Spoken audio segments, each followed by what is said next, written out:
1971 नंतर देशात पहिल्यांदाच मॉकड्रिल होत आहे। युद्ध झालं तर नागरिकांनी काय करायला पाहिजे याची माहिती या मॉकड्रिलच्या माध्यमातून दिली जाते। सगळ्या नागरिकांनी मॉकड्रिलमध्ये सहभागी होणं बंधनकारक असतं। युद्धाचा मॉकड्रिल म्हणजे काय असतं, मॉकड्रिलमध्ये लोकांना काय काय सूचना दिल्या जातात, या संदर्भात कर्नल अभय पटवर्धन यांच्याशी संवाद साधला आमचे प्रतिनिधी उदयती मांडे यांनी। आपल्यासोबत निवृत्त कर्नल अभय पटवर्धन आहेत। 1971च्या लढाईमध्ये ते प्रत्यक्ष सहभागी होते आणि त्यावेळी जो काही मॉकड्रिल झाला होता त्याचा प्रत्यक्ष अनुभव त्यांनी घेतला होता। सर, 1971 मध्ये जे झालं होतं अगदी तसाच काहीसा प्रकार आता होईल अशी शक्यता वर्तवली जात आहे। त्याच पद्धतीनं मॉकड्रिल केला जातोय, ब्लॅक ड्रिल केलं जात आहे। कसं या सगळ्या गोष्टीकडे पाहताना तेव्हाच्या आणि आताच्या यामध्ये काय फरक पडलेला जाणवतो? असं आहे, 71मध्ये आम्ही मॉकड्रिल पाहिलेली नव्हती कारण आम्ही युद्धभूमीवर होतो। त्यामुळे घरामध्ये काय झालं माहीत नाही, पण जे घरचे आम्हाला सांगायचे की त्यावेळेला फक्त ब्लॅकआउटची प्रॅक्टिस करण्यात आली होती नागपूरला। म्हणजे सायरन वाजला की लाईट बंद करायचे, काही झालं की लाईट बंद करायचे। जे जुन्या काळात होतं किंवा सिनेमांमध्ये आपण पाहिलेलं आहे की सायरन वाजायचा विमानं याच्या वेळेला, तसं आता करण्याची जरूर नाही आहे। कारण जी प्रगत वैमानिकांची जी सुद्धा क्षमता आहे ती 15 ते 20 किलोमीटर, 100 किलोमीटर, 150 किलोमीटर दूरवरनं मिसाईल किंवा रॉकेट मारण्याची आहे। त्यामुळे तुमच्या शहरावरच आलं पाहिजे असं नाही, तर आपली जी बॉर्डरवरची यंत्रणा आहे ती ज्या वेळेला सांगेल की तुमच्या दिशेने काहीतरी येत आहे, एअरक्राफ्ट येत आहे, ड्रोन येत आहे, मिसाईल येत आहे, त्यावेळेला इथे सायरन वाजवून आणि लोकांना त्याची सूचना देणं की तुमच्याकडे येतात आहेत। कारण जुन्या काळामध्ये साधारण अर्धा ते 1 तासाचा वेळ मिळायचा लोकांना बाहेर निघायला। आता जो वेळ मिळाला आहे तो केवळ 8 ते 10 मिनिटाचा मॅक्झिमम मिळेल। त्याच्यामुळे आणि जर हायपरसॉनिक मिसाईल्स असले जे चीन डेव्हलप करत आहे आणि आपणही डेव्हलप करतो आहे, तर साधारण 4 ते 5 मिनिटाचा वेळ मिळेल। तेवढ्यामध्ये तुम्हाला घराच्या बाहेर जाऊन आडोसा ढूंढावा लागेल आणि जर मिसाईलवर तुमचं नाव लिहिलेलं असलं आणि तुम्ही आडोसा जर घेतला नाही तर तुम्ही देवाघरी झाले निश्चित आहे।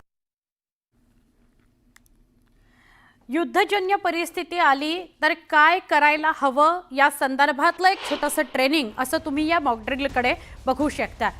पुण्यामध्ये 75 ठिकाणं आहेत, सिव्हिल डिफेन्स एरियामध्ये मॉकड्रिल केलं जाणार आहे। सिव्हिल डिफेन्सच्या सहाय्यानं आर्मी मॉकड्रिल करणार आहे। सायरन, हूटर वाजवणं, नागरिकांना सुरक्षित स्थळी स्थलांतरित करणं याची प्रात्यक्षिकं इथं दाखवली जातील।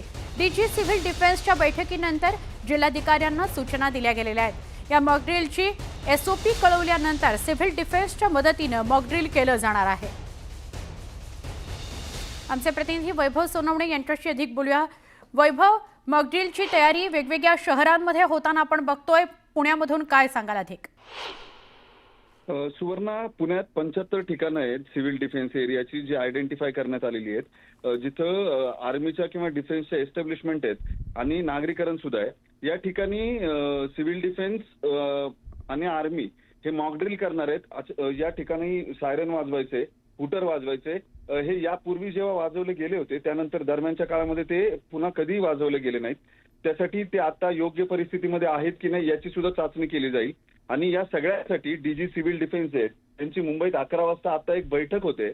या बैठकीमध्ये नेमकं कशा पद्धतीनं मॉकड्रिल कंडक्ट केलं जाईल, त्याचबरोबर जे ब्लॅकआउट करायचे म्हणजे वीज जी घालवली जाणार आहे त्याच्यामध्ये कुठले एरिया वगळायचे आहेत याचं कारण MIDC मध्ये वीज घालवणं हे परवडणारं नाही किंवा त्यांना आर्थिक नुकसान होऊ शकतं। त्यासाठी त्याबाबतचे निर्णय जे आहेत ते आता डीजी सिव्हिल डिफेन्सच्या बैठकीमध्ये होतील। आणि लाईट जी आहे ती लाईट शहरांमधली, नागरी वस्त्यांमधली घालवली जाऊ शकते। मात्र जे हूटर वाजवणं किंवा इव्हॅक्युएशन ज्याला आपण म्हणतो, नागरिकांना बाहेर काढणं आणि त्यांना स्थलांतरित करणं सुरक्षित स्थळी, या सगळ्याचे मॉकड्रिल्स जे आहेत ते 75 ठिकाणी जी सिव्हिल डिफेन्सची आयडेंटिफाय करण्यात आलेली आहेत त्या ठिकाणी केले जातील अशी माहिती मिळते। जिल्हाधिकारी हे त्याचे कंट्रोलर असतील आणि त्यानुसार उद्या ही सगळी ब्लॅकआउट आणि मॉकड्रिलची कारवाई जी आहे ती केली जाईल। नक्की, धन्यवाद वैभव, आपण सविस्तर माहिती दिलीत पुण्यातून त्याबद्दल। भारत पाकिस्तान तणावाच्या पार्श्वभूमीवर देशभर मॉकड्रिल होत आहे। उद्या हे मॉकड्रिल होणार आहे। मॉकड्रिल संदर्भात नाशिक जिल्हाधिकारी कार्यालयात आढावा घेतला जाणार आहे। आपत्ती व्यवस्थापन विभाग प्रमुख अधिकारी आणि जिल्हाधिकारी यांच्यात या बैठकीतून तयारीचा आढावा घेतला जाणार आहे। मॉकड्रिल कुठे आणि केव्हा करायचं या संदर्भात विचार केला जाणार आहे। नाशिकमध्ये सुद्धा तयारी पूर्ण झालेली आहे। आज एक महत्त्वाची बैठक नाशिकमध्ये होईल आणि उद्या कुठे आणि कशा प्रकारे मॉकड्रिल घ्यायचं या संदर्भात चाचपणी केली जाईल।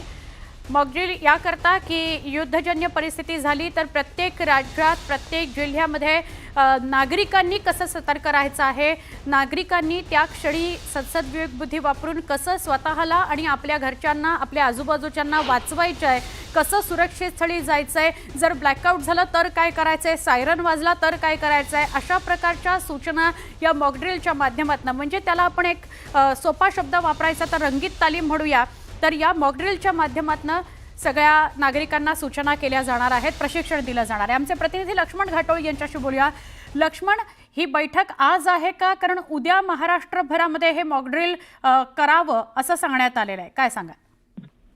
सुवर्ण, जसं आपण सांगितलं की एक रंगीत तालीम जी आहे ती उद्या होणार आहे। प्रशासनाची देखील तयारी असणं अपेक्षित आहे आणि त्यासाठीच नाशिकच्या जिल्हाधिकाऱ्याने नाशिकच्या जिल्हाधिकारी कार्यालयामध्ये नाशिकमधील सर्वच स्थानिक स्वराज्य संस्थांचे अधिकारी यांची बैठक बोलवलेली आहे आणि या बैठकीला भारतीय सैन्य दलाचे देखील काही अधिकारी देखील दाखल झालेले आहे आणि या सगळ्या अधिकाऱ्यांच्या उपस्थितीमध्ये पुढच्या काही वेळामध्ये हे मॉकड्रिल जे आहे मॉकड्रिलची जी तयारी आहे ती या ठिकाणी सुरू होणार आहे। या बैठकीमध्ये सूचना दिल्या जाणार आहे की नेमके कुठले कुठले विभाग यामध्ये सहभाग नोंदवतील, कशा पद्धतीनं हे मॉकड्रिल असणार आहे, सायरन वाजवण्याची जबाबदारी नेमकी कोणाची असणार आहे आणि इतर सूचना देण्याची जबाबदारी कोणाची असणार आहे। त्याचबरोबर नागरिकांना ज्यावेळेला अशा स्वरूपाचा युद्धाची परिस्थिती निर्माण होती त्यावेळेला ज्यावेळेला नागरी क्षेत्रामध्ये अशा स्वरूपाच्या ज्यावेळेला या हल्ल्याचे प्रकार होतात त्यावेळेला नागरिकांनी काय दक्षता घेतली पाहिजे, त्यांनी कुठला आसरा घेतला पाहिजे, कुठल्या ठिकाणी त्यांनी लपलं पाहिजे किंवा कुठले कुठले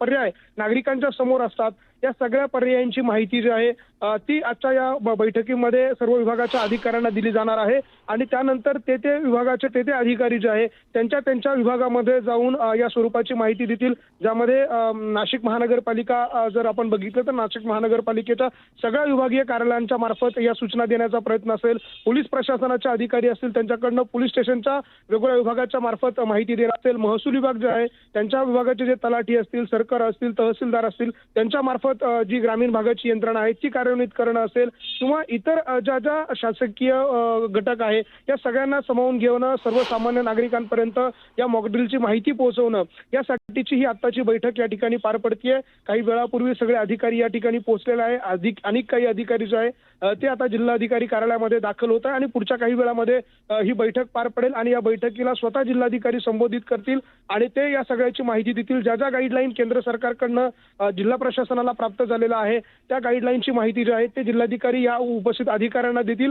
आणि काही भारतीय सैन्य दलाचे अधिकारी जे आहे ते देखील या ठिकाणी पोहोचलेले आहे। त्यांच्याकडनं देखील या अधिकाऱ्यांना काही सूचना ज्या आहे त्या दिल्या जाणार आहे।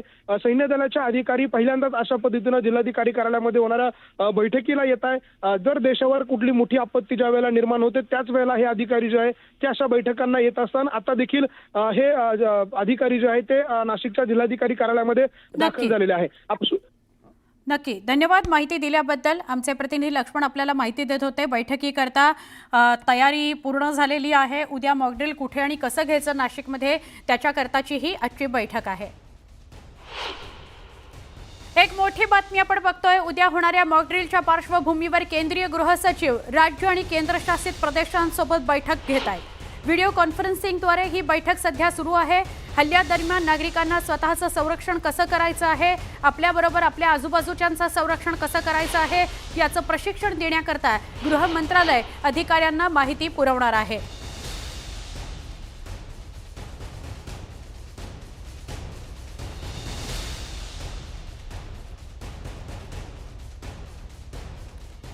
भारत आणि पाकिस्तानमध्ये तणाव वाढलेला आहे। अशाच पाकिस्तानातून भारताविरोधात कांगावा केला जातोय।